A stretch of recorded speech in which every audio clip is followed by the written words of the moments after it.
What's up guys? Bagong taon. Ayan. Kumuha muna tayo ng parts para sa ating gagawin. Ngayon may isang unit dito. Ayan po, bago raw yung compressor niya kaso hindi mapalamig ng negative 18. So ito. Ngayon ano po ito? Victor 1550. Ayan po. Bago raw yung compressor nito eh. Nakita akong tagas dito. Nakita nyo po yan. Dito banda.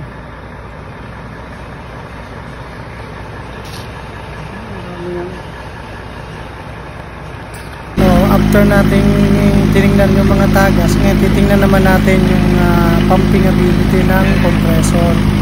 Tingnan din natin ang mga expansion valve. Ayan. Tingnan natin yung modulation valve, 41%, 39%, which is good, gumagana. Tapos yung mga voltahe pero syempre ng compressor. Ayan po. Yung RPM niya nasa 1532 lang. Lahat po ng mga amperahe niya, temperature ng discharge, napakababa po ng temperatura ng compressor. Dapat tumataas yan. Hindi ko po dapat mahawakan yan pero nahahawakan ko po.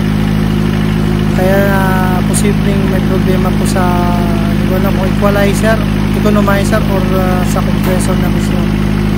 Kaya po nasa negative 0.0 bars lang sa loob. Dapat nasa 2.8 yan. Ito po yung discharge pressure niya is 7.9 bars. Normal po. Pero pagdating sa suction, hindi po normal yan 4.8. Hindi po normal yan 4.8. Dapat na mga nasa 3 point something bars lang yan. 2.8 bars. Ayan po. After po niya, syempre, pina-under ko po yan. Hahawakan ko naman po ang temperatura ng compressor ko. Kung nahahawakan ko. Ayan. Titingnan po natin ang unit na ito kasi bago yung compressor. Ayan, mga bay, kita nyo po nagpapawis. Dapat po hindi ganyan yan sa unang andar.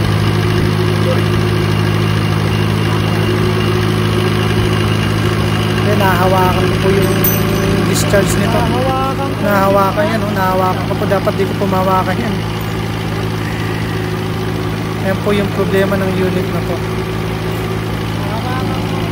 Mukhang matinding trouble to. For quotation pa po ito. Victor 1550. Yan po yung unit natin. Kapag visual tayo. Nahawakan ko po yung economizer return. Wala, ayaw talaga.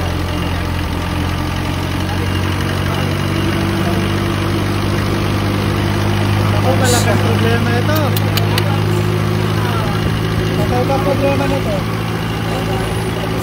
Tagal ko pong hinahawakan ng discharge. Talagang nahahawakan, literal. Ayan o.